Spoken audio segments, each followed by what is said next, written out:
Welcome to the Invite Health podcast, where our degreed healthcare professionals are excited to offer you the most important health and wellness information you need to make informed choices about your health. You can learn more about the products discussed in each of these episodes and all that Invite Health has to offer at www.invitehealth.com/podcast. First-time customers can use promo code podcast at checkout for an additional 15% off your first purchase. Let's get started. When it comes to common soft tissue injuries, we have to really analyze the difference between a strain and a sprain. And these are both incredibly common. And we know that inflammation is a key driver in both of these. But I want to talk a little bit about what you can be doing to target that inflammation in the event that you unfortunately get a sprain or a strain. So I'm Amanda Williams, MD, MPH. And when we think about the difference between a strain and a sprain, the sprain itself is an overstretching or a tearing. You can even have like a very fine tear within a ligament. Now, the ligaments are bands of tissue that connect two bones together within a joint. Now, think about the most common area for a sprain to occur is your ankle. So say, for example, you're playing a sport. We've all heard about someone spraining their ankle. But this can also happen if you step a little funny off of a sidewalk. So we know that sprains in the ankle are the most common area to which we can have this problem. Now we can look at a strain. A strain occurs when there is an overstretching or even a small tearing within the muscle or within a tendon. Now, tendons are the fibrous tissue that connect bones to muscles. Now, the most common location for muscle strains are going to be in our back. So many people have, maybe you go to reach for something and then you feel all of a sudden this sharp and intense pain in your back. Now, this can then drive up muscle spasms because we know that that's a very common symptom of a strain. So let's kind of break down symptomatically what we're dealing with. If you sprain your ankle, for example, you will likely have a significant amount of swelling within that area. You will have a difficult time when it comes to the movement within that area. You oftentimes have bruising. Now, when we look at some of the common symptoms of a strain, this is when we're dealing once again with swelling. So we know we have this inflammatory response that occurs. There's usually a significant amount of pain around that muscle. We also can have muscle spasms.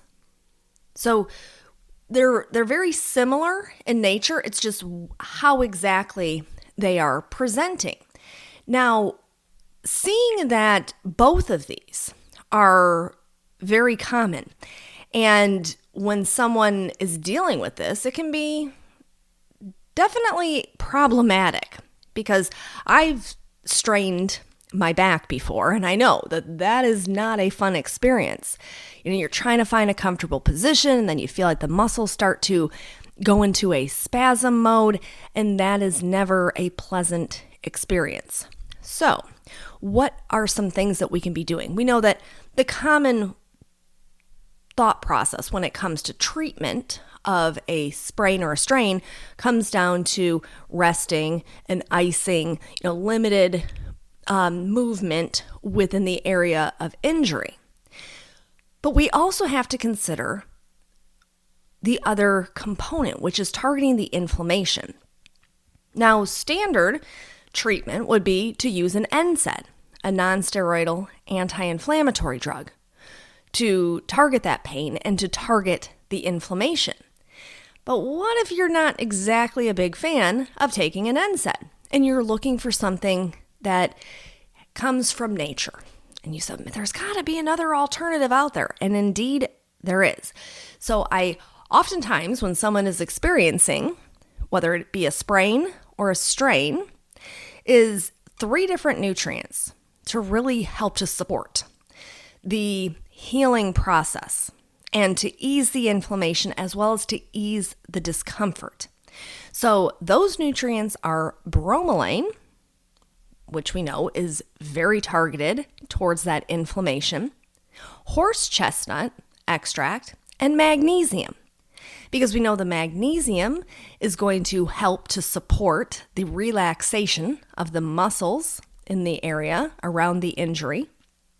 It also helps to optimize the adequate blood flow. Because remember, magnesium helps with that vasodilation. So we're going to get better blood flow to the site of the injury.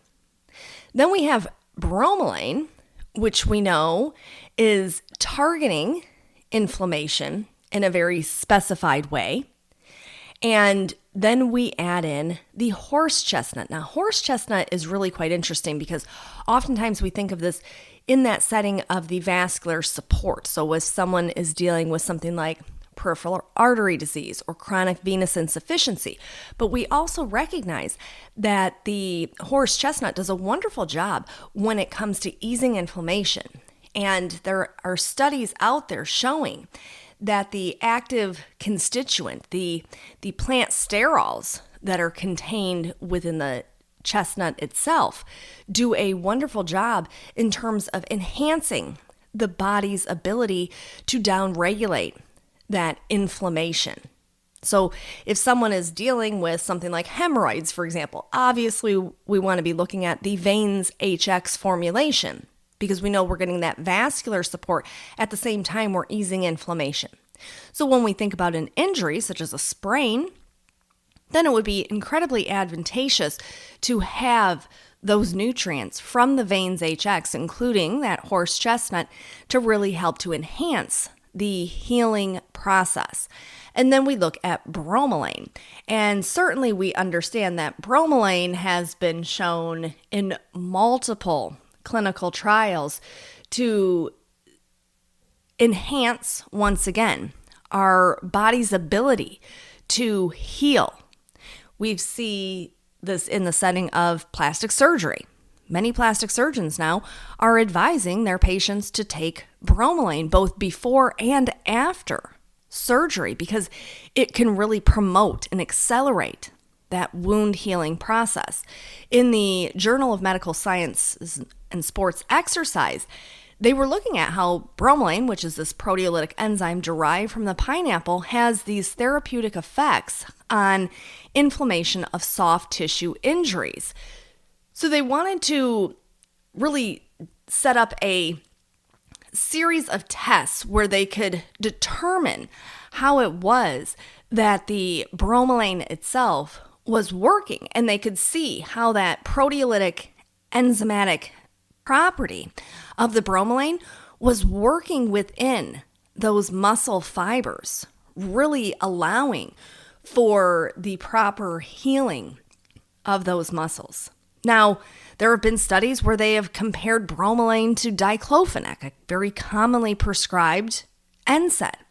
They have compared bromelain to just over-the-counter ibuprofen when it comes to targeting muscle soreness.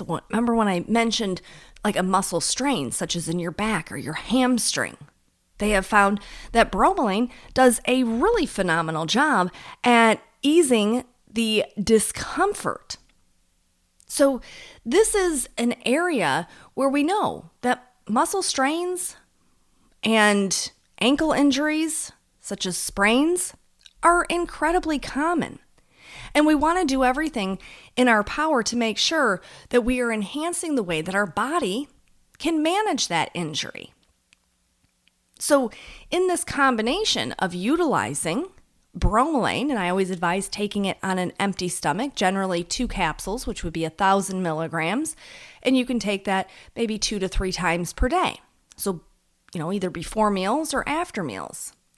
And then we add in that veins HX, especially if we have a sprain, where we have the ligament component to that, where we drive up all of that inflammation and the bruising and the swelling, then that veins HX can really be incredibly supportive. And then we have that magnesium to allow the muscle and the blood support that we need during an injury.